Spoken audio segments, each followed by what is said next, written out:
Selamat datang di channel Cik Gentar, jangan lupa subscribe dan klik tombol loncengnya, agar Cik Gentar bisa tumbuh besar dan tidak jadi anak kecil terus, terima kasih. Bab 10. Aku tidak menyangka sekretaris menantu perempuanku begitu tampan dan tinggi. Burung dari bulu berkumpul bersama, dan orang-orang dibagi menjadi beberapa kelompok. Suyan menatap mata sembrono Daniel Bastian, sebuah ekspresi jijik melintas di matanya, dan berkata, "Aku benar-benar tidak tahu, bagaimana mungkin presiden memiliki tunangan sepertimu. Tidak bisakah aku seperti ini? Biarkan aku memberitahumu, aku bisa pergi ke aula, pergi ke dapur, dan masuk ke kamar pengantin. Aku bisa melakukannya siang dan malam. Papa-papa, dan pria baik serba bisa yang tahu 72 keterampilan tidur." Daniel Bastian berbicara tanpa henti. Wajah Suyan langsung berubah dingin, dan dia mendengus, "Berhenti bicara omong kosong, ikut aku." Kemudian Suyan berjalan keluar dengan sepatu hak tinggi, Daniel Bastian mengikuti di belakang dengan tangan di sakunya. Mobil Suyan adalah Chevrolet biru, Daniel Bastian langsung duduk di dalamnya, dan aroma samar keluar dari lubang hidungnya. Baunya sangat enak. Daniel Bastian memiliki senyum jahat di wajahnya. Mata Suyan tiba-tiba membeku, dan cahaya dingin berkedip jauh di sudut matanya. Dia langsung menyalakan mobil dan menuju ke pusat perbelanjaan terbesar di Tianhai.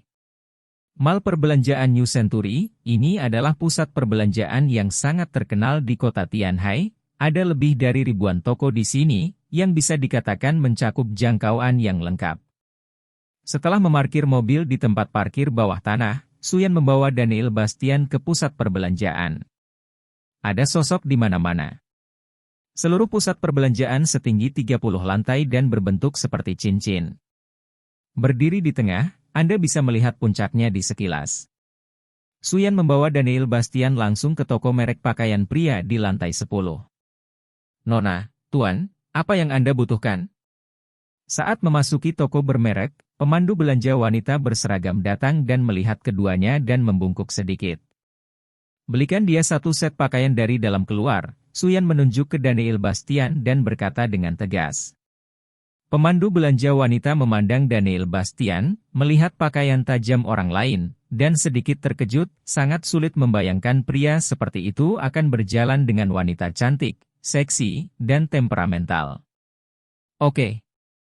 Tapi pemandu belanja wanita itu masih bereaksi cepat, sedikit mengangguk, dan berkata kepada Daniel Bastian, "Tuan, silakan masuk." Daniel Bastian masuk dengan ekspresi goyah, sementara Suyan berdiri dengan tenang. Di satu sisi, memancarkan temperamen dingin.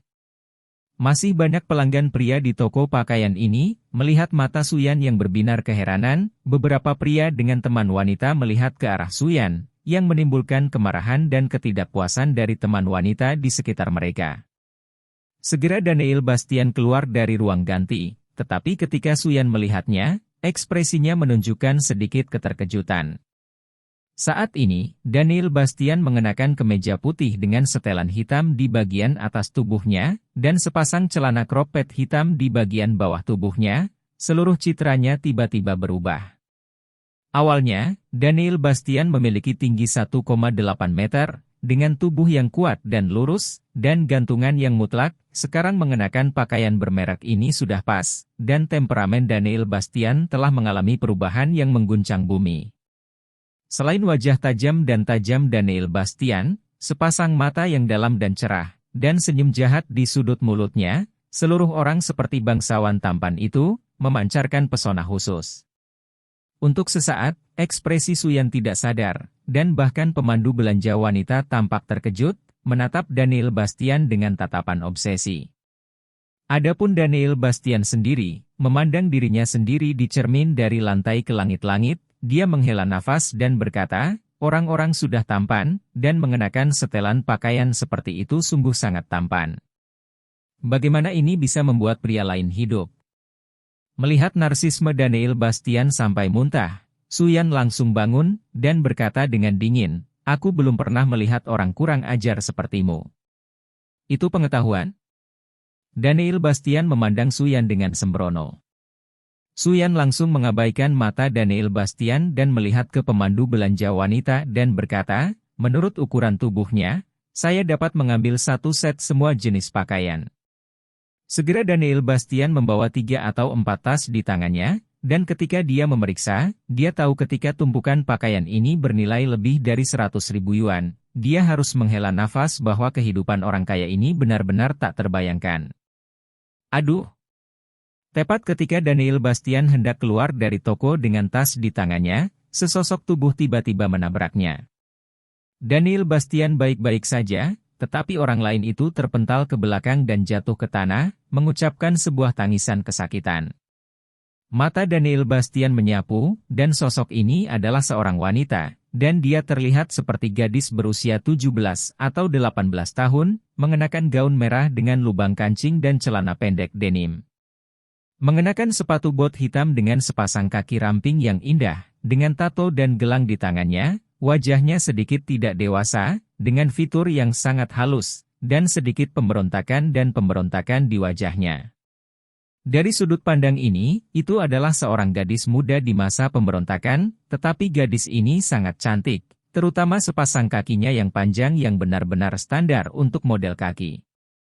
Di samping gadis itu adalah seorang wanita muda yang juga sangat tampan. Pada saat ini, dia dengan cepat membantu gadis itu dan berkata, "Kian, kamu baik-baik saja." Melihat kata-kata berani Daniel Bastian, matanya penuh amarah. "Hei, biarkan aku mengoreksi sesuatu dulu. Aku bukan paman.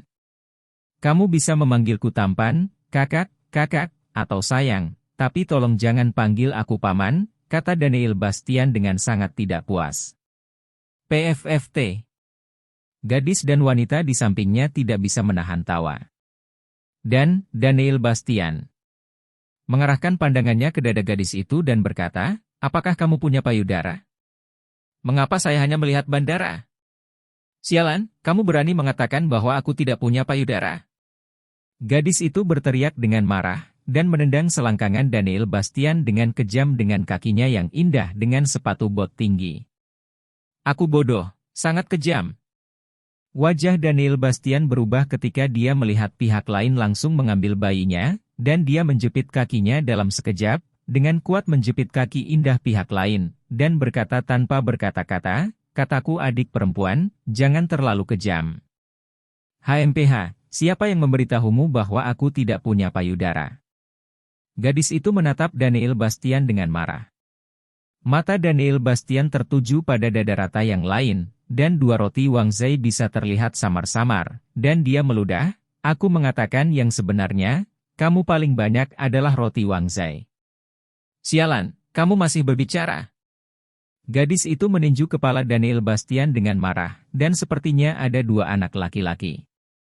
Bab 11. Daniel Bastian tiba-tiba memiringkan kepalanya, meletakkan tas itu dengan satu tangan, dan menembaknya. Setelah ditampar oleh Daniel Bastian, gadis itu mundur beberapa langkah, tetapi Daniel Bastian tampak malu. Maaf, saya salah menembak." Saya melihat tamparan Daniel Bastian langsung di bandara lawan, tetapi sebenarnya tidak terasa seperti itu. Wajah gadis itu sudah sangat marah. Daniel Bastian tersenyum canggung, "Adik perempuan, selamat tinggal, selamat tinggal." Setelah berbicara, Daniel Bastian segera pergi dari sini dengan membawa tas. "Sialan, kamu menungguku, kamu berani menyentuh dada Nona Ben." Gadis itu meraung marah. Fang, apa menurutmu aku benar-benar tidak punya payudara?" Gadis itu tidak bisa menahan diri untuk tidak melihat wanita di sampingnya. Ini, wanita itu tidak tahu harus berkata apa untuk sementara waktu. Saudara perempuannya adalah kelas 1 dalam hal wajah dan sosok, tetapi payudaranya benar-benar sedikit. "Ah, tidak, aku pasti punya pembesaran payudara." Melihat ekspresi kakaknya, gadis itu menyadari kekurangannya secara menyeluruh, dan berteriak panik. Saat ini, Daniel Bastian sudah berlari 100 meter. Dia menarik napas dalam-dalam, dia tidak menyangka akan bertemu dengan lada kecil yang begitu buas. "Hei, sayang sekali." Daniel Bastian merasa sedikit kasihan saat memikirkan payudara rata gadis itu. Kalian benar-benar tahu cara memprovokasi wanita. Suyan berjalan perlahan, menatap Daniel Bastian dengan dingin. Kemudian Suyan membawa Daniel Bastian ke toko sepatu dan membeli beberapa pasang sepatu, Antara lain sepatu olahraga, sepatu kulit, dan sepatu santai. Pada akhirnya dia bahkan membeli beberapa pasang kaos kaki untuk Daniel Bastian, sehingga tangan Daniel Bastian terisi dengan hal-hal. Setelah menghabiskan beberapa jam, Daniel Bastian membawa banyak barang dan mengikuti Suyan kembali ke tempat parkir. Pada saat ini, sebuah kendaraan niaga hitam bergegas keluar, menakuti mereka berdua. "Hei, bisakah kamu mengemudi?" Daniel Bastian bergumam. "Kemarilah, seseorang telah diculik." Pada saat ini, seorang wanita berlari dengan tergesa-gesa dan berteriak pada saat yang sama. Wanita ini adalah saudara perempuan di sebelah gadis pemberontak itu. Melihat ke pihak lain, mata Daniel Bastian menyipit, dan kemudian dia melirik ke arah mobil bisnis yang sedang pergi. Cahaya biru melintas di matanya, dan dia melihat beberapa pria di dalam mobil, termasuk gadis pemberontak yang pernah dia lihat sebelumnya. Ini jelas penculikan bersama. "Tolong bantu selamatkan Kian-Kian." Wanita itu menatap Daniel Bastian dan keduanya dengan cepat berkata, "Biarkan aku meminjam mobilmu," kata Daniel Bastian langsung. "Aku akan menyetir," kata Suyan, berjalan cepat ke Chevrolet-nya, masuk. Daniel Bastian meletakkan barang-barang di kursi belakang, dan duduk di kopilot. Dengan deru, Chevrolet berubah menjadi panah tajam dan bergegas keluar. Setelah Suyan menginjak pedal gas sebentar, mereka segera melihat kendaraan niaga hitam. Saat ini kendaraan kedua belah pihak sudah memasuki jalan-jalan kota Tianhai, dan ada banyak kendaraan di sekitarnya. "Kak, ada Chevrolet datang dari belakang." Pengemudi kendaraan niaga itu berkata dengan tajam sambil melihat ke kaca spion. "Singkirkan dia." Seorang pria parubaya yang mengenakan kacamata hitam di kursi belakang mendengus dingin. "Bajingan, siapa kamu? Beraninya kamu menculikku? Apakah kamu tahu siapa aku?" teriak gadis di sampingnya dengan marah. Pria parubaya itu melirik gadis muda itu, dan berkata sambil tersenyum, "Tentu saja aku tahu. Apakah aku benar? Kamu masih berani menculikku? Apakah kamu tidak takut ayahku akan memotong kalian semua dan beri mereka makan untuk anjing?" Long Kian-Kian mendengus dingin. "Haha, aku sangat takut." Pria parubaya itu dan semua orang di dalam mobil itu tertawa, tanpa rasa khawatir sama sekali. "Dengan Anda di tangan, apakah Long Yun berani memotong kami dan memberi mereka makan anjing?" Pria parubaya itu meludah dengan jijik. Ekspresi Long Kian-Kian berubah, dan matanya bersinar cemerlang. Saat ini, kendaraan niaga sudah mulai berakselerasi, langsung memperlebar jarak dengan Chevrolet. "Cepatlah, pihak lain menemukan kita dan mempercepatnya," kata Daniel Bastian. "Apa yang membuatmu terburu-buru? Mungkinkah kamu telah jatuh cinta dengan gadis itu?" Suyan melirik Daniel Bastian dengan pandangan menghina. Meskipun cewek itu memiliki dada yang rata, dia masih memiliki wajah dan sosok yang cantik. "Jika dia dirusak oleh orang-orang itu, bukankah dia terlalu kejam?" kata Daniel Bastian dengan ringan. "HMPH." Suyan mendengus dingin, dan menginjak pedal gas. Namun, semakin banyak mobil di jalan ini, terlalu sulit untuk mengejar pihak lain sekaligus, dan keterampilan mengemudi pihak lain jelas lebih baik daripada Suyan, sehingga jarak antara kedua belah pihak semakin jauh dan lebih jauh. "Aku akan menyetir, kalau tidak kamu tidak akan bisa mengejar keterampilan mengemudimu." Daniel Bastian melengkungkan bibirnya dan berkata. Suyan itu memberi Daniel Bastian tatapan tidak puas, dan yang terakhir segera memeluk Suyan. "Apa yang kamu lakukan?"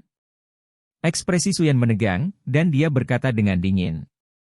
"Maaf," kata Daniel Bastian, memeluk tubuh orang lain dan tiba-tiba mengangkatnya, lalu langsung pindah sendiri, duduk di kursi pengemudi, dan membiarkan orang lain itu pindah. Untuk sesaat, tubuh mereka mau tidak mau bergesekan satu sama lain. Saat yang disebut menggosok-menggosok, percikan api meledak, tubuh lawan yang lembut dan seksi bergesekan dari tubuhnya ke sisi lain, dan tiba-tiba Daniel Bastian bereaksi tak terkendali, adik laki-laki itu berdiri tegak. Kemudian Suyan merasa seolah-olah ada sesuatu yang keras di pantatnya, wajahnya langsung berubah, dan dia berkata dengan wajah memerah, "Bendamu mengenaiku. Itu bukan salahku, aku hanya bisa menyalahkanmu karena telah terlalu seksi. Ini adalah reaksi naluriah saya." Daniel Bastian berkata dengan sungguh-sungguh, wajah Suyan sangat memerah, dan dia terus bergerak menuju kopilot. Sialan, saudaraku, keterampilan mengemudimu luar biasa. Saat ini, seorang pemuda di dalam mobil di sebelahnya melihat pemandangan di dalam mobil Chevrolet dengan ekspresi takjub. Dia tidak pernah menyangka bisa mengemudi seperti ini. Begitulah. Daniel Bastian melambaikan tangannya dan tersenyum, tetapi pada saat ini Suyan sudah duduk di kopilot. Wajahnya memerah, dan matanya menatap tajam ke arah Daniel Bastian. Memanggil. Daniel Bastian menginjak pedal gas, dan Chevrolet berakselerasi dan langsung berlari keluar. Saat ini, kendaraan komersial itu berjarak ratusan meter dari Chevrolet, dipisahkan oleh 5 atau 6 mobil, tetapi di bawah mata tembus pandang Daniel Bastian, dia dapat dengan jelas mengetahui di mana itu. Ekspresi Daniel Bastian menjadi serius, dia terus memutar setir dengan kedua tangan, menginjak pedal gas ke bawah, dan Chevrolet langsung memulai kecepatan yang mendebarkan di jalan masuk yang padat. Kamu sangat lambat, kamu gila. Melihat tatapan gila Daniel Bastian, wajah Suyan menjadi sedikit pucat dan gugup. Jangan khawatir, tidak apa-apa. Daniel Bastian tersenyum percaya diri, melambaikan tangannya terus-menerus, Chevrolet langsung melaju dengan kecepatan mobil sport di tangannya, berlari kencang di jalan yang sibuk, sekelompok pengemudi terkejut dan dimarahi. Mati. Bab 12. Segera Chevrolet menyusul kendaraan niaga pihak lain. Namun saat ini ada persimpangan di depan, dan kendaraan niaga tersebut langsung melaju melewatinya.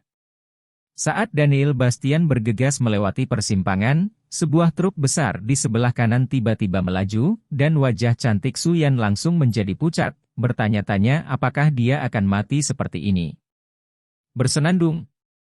Tiba-tiba terdengar suara motor yang menusuk, dan kecepatan Chevrolet melonjak lagi, langsung mencapai titik ekstrim, sebelum truk menabraknya dan mengelak. Panggilan. Suyan menghela napas dalam-dalam, wajahnya yang cantik tampak sedikit malu, dia menatap Daniel Bastian dan berkata dengan marah, kamu gila. Ini gila. Suyan melihat bahwa tidak ada rasa takut atau khawatir di wajah Daniel Bastian, tetapi sedikit kegembiraan, dan dia tidak bisa menahan kutukan secara diam-diam, matanya berkedip dengan cahaya aneh. Saudaraku, mobil itu masih mengejar kita. Apa yang harus kita lakukan? Pengemudi kendaraan niaga memandang ke arah Chevrolet yang mengejarnya dan berkata dengan cemberut. Pria parubaya berkacamata hitam itu menggelapkan wajahnya dan berkata, temukan tempat yang jauh, saya ingin melihat siapa yang mencari kematian. Kemudian kendaraan niaga hitam itu melaju menjauh dari jalan yang sibuk dan melaju langsung menuju jalan yang jauh, Daniel Bastian langsung mengejarnya. Beberapa menit kemudian, kendaraan niaga hitam dan Chevrolet melaju ke gang terpencil, dan kedua kendaraan berhenti. Pintu mobil bisnis hitam itu dibuka, dan 6 pria berbaju hitam keluar, mengeluarkan parang dari dalam mobil, dan menatap ke arah Chevrolet dengan tatapan mata yang galak. Tetap di dalam mobil dan jangan turun, kata Daniel Bastian kepada Suyan. Apakah kamu baik-baik saja? Suyan memandang Daniel Bastian dengan curiga. Sudut mulut Daniel Bastian tersenyum jahat, tidak apa-apa, kenapa kita tidak mencoba membuka kamar di malam hari? Nakal. Wajah cantik Suyan menjadi dingin, dan dia memarahi, kepalanya menoleh ke satu sisi. Daniel Bastian keluar dari mobil, berjalan ke mobil Chevrolet, mengamati 6 orang dengan matanya, dan berkata dengan acuh tak acuh, 6 pria besar, menculik seorang wanita, itu tidak baik. Nak. Siapa kamu? Bagaimana beranikah kamu mencampuri urusan orang lain? Apakah kamu tahu siapa kami? Kami. Salah satu pria menunjuk Daniel Bastian dengan parang dan memaki dengan marah, namun kata-kata terakhirnya dihentikan oleh pria parubaya yang memakai kacamata hitam. Mata di bawah kacamata hitam pria parubaya itu menatap Daniel Bastian, saudaraku, apa hubunganmu dengan wanita di mobil ini? Aku tidak tahu. Daniel Bastian berkata dengan enteng. Jika kamu tidak mengenalku, kamu berani mengejarnya sepanjang jalan. Sepertinya memang ada yang salah dengan kepalamu. Pria parubaya itu mendengus dingin, dengan ekspresi dingin di wajahnya. Aku tidak ingin berbicara omong kosong, dengan patuh biarkan dia pergi. Jangan paksa aku untuk bertarung, aku tidak ingin bertarung. Daniel Bastian berjalan langsung menuju ke 6 orang itu. Bunuh dia. Mata pria parubaya itu memancarkan niat membunuh di bawah kacamata hitamnya, dan dia berteriak dengan suara yang dalam. Segera, kedua pria itu bergegas menuju Daniel Bastian dengan parang di tangan mereka, mengayunkan parang dan menebas dengan keras tanpa ampun. Jelas, kelompok orang ini bukan orang biasa, dan mereka pasti memiliki nyawa di tangan mereka. Desir. Daniel Bastian membalikkan tubuhnya ke samping, dan 2 parang melewati sisi kiri dan kanannya. Tangan Daniel Bastian di bawah lengan bajunya melesat seperti kilat, dan mengenai dada kedua orang itu dengan keras. Keduanya terbang di tempat, dan jatuh ke tanah dengan 2 bang-bang, dengan darah tumpah dari mulut mereka. Anak ini menusuk tangannya, ayo pergi bersama. Wajah pria parubaya itu menjadi gelap, dan kemudian 3 yang tersisa berteriak satu demi satu, mengacungkan pisau panjang mereka dan bergegas. Mereka bertiga langsung menyerang 3 jalur atas, tengah dan bawah Daniel Bastian, dan pedang mereka cepat dan ganas, penuh momentum, dan mereka tampaknya terlatih dengan baik. Suyan di dalam mobil Chevrolet menatap Daniel Bastian, sedikit menyipit, ekspresinya sedikit berubah. Ledakan. Daniel Bastian menendang dengan 1 tendangan, dan pria yang menyerang tubuh bagian bawahnya ditendang di dada oleh tendangannya, dan seluruh orang itu terbang seperti 2 sebelumnya, dan membentur tanah dengan keras. Dari 2 yang tersisa, 1 langsung mengambil perutnya, dan yang lainnya menebas lehernya. Keduanya sangat ganas dengan pisau mereka, dan mata mereka bersinar dengan niat membunuh yang dingin. Senyum licik muncul di sudut mulut Daniel Bastian, dan ketika dia menggerakkan tangannya ke atas dan ke bawah, dia benar-benar mencubit parang kedua orang itu secara langsung. Untuk sementara, parang kedua orang itu tidak bisa bergerak, memotong, atau cabut. Tangan Daniel Bastian seperti penjepit besi yang dengan erat menjepit parang mereka berdua. KL1K. KL1K. Ada 2 suara retakan yang tajam, dan parang di tangan mereka tiba-tiba patah. Daniel Bastian mengepalkan tinjunya dan memukul pipi kedua orang itu, lalu kedua orang itu jatuh ke tanah, mulutnya berbusa. 5 pria dengan parang dengan mudah ditangani oleh Daniel Bastian, dan pria parubaya terakhir terlihat sangat jelek. Nah, siapa kamu? Pria parubaya itu bertanya lagi. Aku seorang pemuda 3 baik sosialis, dan aku berspesialisasi dalam berurusan dengan kalian orang jahat, kata Daniel Bastian dengan wajah benar. Karena kamu tidak mengatakannya, pergilah ke neraka. Wajah pria parubaya itu menjadi dingin, dan dia melambaikan tangan kanannya. Sebuah pistol 4 Mei muncul di tangannya, dan dia menarik pelatuknya tanpa ragu pada Daniel Bastian. Ledakan. Tiba-tiba terdengar suara tembakan, dan ekspresi Suyan di Chevrolet tiba-tiba membeku, tetapi di detik berikutnya, ekspresi keheranan muncul di matanya. Saya melihat bahwa setelah tembakan terdengar, pelurunya meleset dari Daniel Bastian, dan sosok lawan menghilang di tempat saat lawan menarik pelatuknya. Sebelum pria parubaya itu dapat menunjukkan ekspresi terkejutnya, sosok hantu Daniel Bastian muncul di depannya, dan dengan lambaian telapak tangannya, lawan jatuh lemas ke tanah, dan ditangani oleh Daniel Bastian dengan mudah. Kemudian Daniel Bastian berjalan ke mobil bisnis hitam, membuka pintu, dan melihat gadis itu dengan tangan terikat dan mulutnya ditutup selotip.